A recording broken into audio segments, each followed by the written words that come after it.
All right, let's dive right into this. Welcome to today's high-yield explainer.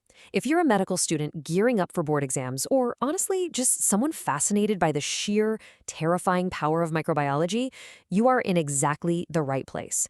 Today, we're going to break down the microbiology, the pathogenesis, and the clinical presentation of a truly notorious pathogen, Clostridium botulinum. We're going to master this topic together so you understand exactly how this bug works under the hood and how it actually presents in the clinic. We'll follow a really structured clinical roadmap today. We're starting with the agent itself, then we'll trace its microscopic path of destruction, identify the hallmark clinical symptoms, explore diagnosis and treatment, and then wrap up with its frankly surprising therapeutic uses in modern medicine. Okay, first up, meet Clostridium botulinum. Let's establish the foundational profile of this stealthy little pathogen. When you look at classic, authentic lecture notes on this topic, it's often categorized right alongside your typical food poisoning. But make no mistake, this isn't your run-of-the-mill stomach bug. This is a highly specific, incredibly dangerous microbial profile that demands our full attention. So you've got to lock these high-yield buzzwords in your brain for the exams. Clostridium botulinum is a gram-positive, spore-forming anaerobic rod. In nature, its spores just hang out in the soil. But how does it typically get into us? Well, the classic mode of transmission is ingesting contaminated tin-packed food. Once someone eats it, there's a really rapid incubation period, about 12 to 36 hours, before all hell breaks loose in the patient's system. Right, now that we know what this bug is, let's move to section 2, pathogenesis. We need to trace the microscopic journey of how it actually causes disease. The wild thing about this pathogenesis is that it begins before the food even hits the patient's mouth. First, you get spores contaminating tin-packed food. Because that tin is totally sealed, it creates the perfect anaerobic atmosphere. That lack of oxygen, that's the signal for those dormant spores to wake up and germinate into their active adult forms.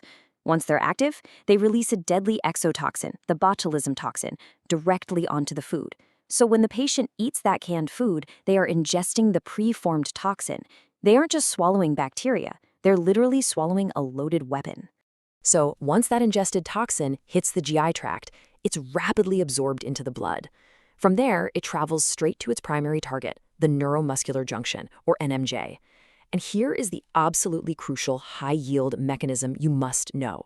The toxin blocks the release of acetylcholine. Acetylcholine is the chief neurotransmitter of the NMJ. So without it, you get a complete shutdown of neuromuscular transmission. The result? Profound muscular weakness, leading directly to flaccid paralysis. That precise blockade of acetylcholine leads us right into section 3, clinical features, specifically descending paralysis.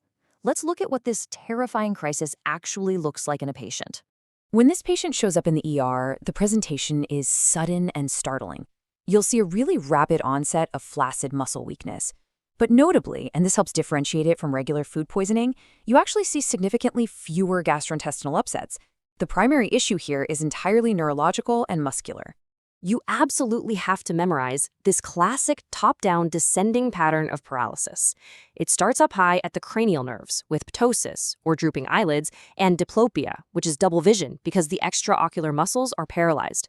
From the eyes, it descends to the throat, causing dysphagia, or difficulty swallowing, and dysarthria, slurred speech. Next, it hits the neck, then the limbs. And finally, it reaches the most critical, life-threatening stage, diaphragm paralysis. Oh, and here's a massive clinical pearl for your pediatric rotations: infant botulism.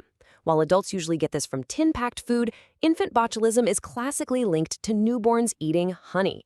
A baby's GI tract is immature, so the spores can actually colonize and produce the toxin right there inside the gut. But the end result is just as devastating, leading to rapid respiratory failure.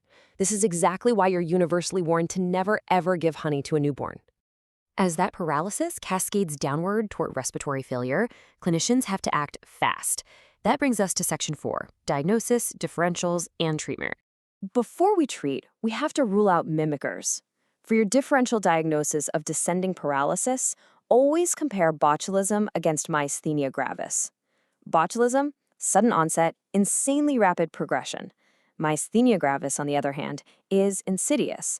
It's episodic, with weakness typically getting worse towards the end of the day. And if an MG crisis leads to death, it generally takes months to years. whereas botulism can be fatal in just a matter of hours. While your primary diagnosis in the real world is clinical, for the boards, you need to know the classic investigation, the mouse protection test. It's exactly what it sounds like. Suspected food is given to a lab mouse. If the food has the toxin, the mouse dies. But if you pre-treat the mouse with botulism antitoxin, it survives. A bit grim, sure, but it's a definitive confirmation of the exact toxin at play. Once diagnosed, how do we save them? Well, if the diaphragm is paralyzed, immediate treatment requires mechanical ventilation. You literally have to breathe for them. Following that, the absolute drug of choice is botulism antitoxin. And listen closely because this is a huge trap for exams. Antibiotics have absolutely no role here. Remember the pathogenesis? The problem isn't an active bacterial infection. It's the preformed exotoxin floating around.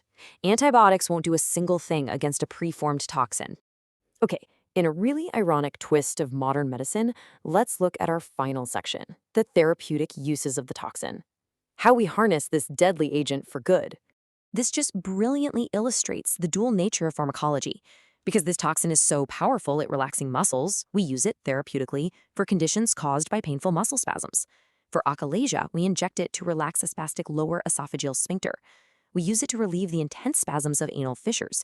It works wonders for torticollis, relaxing that tight sternocleidomastoid muscle in the neck. And of course, the one everyone knows, it's packaged as Botox to relax facial muscles for cosmetics. It leaves us with a fascinating paradox, doesn't it?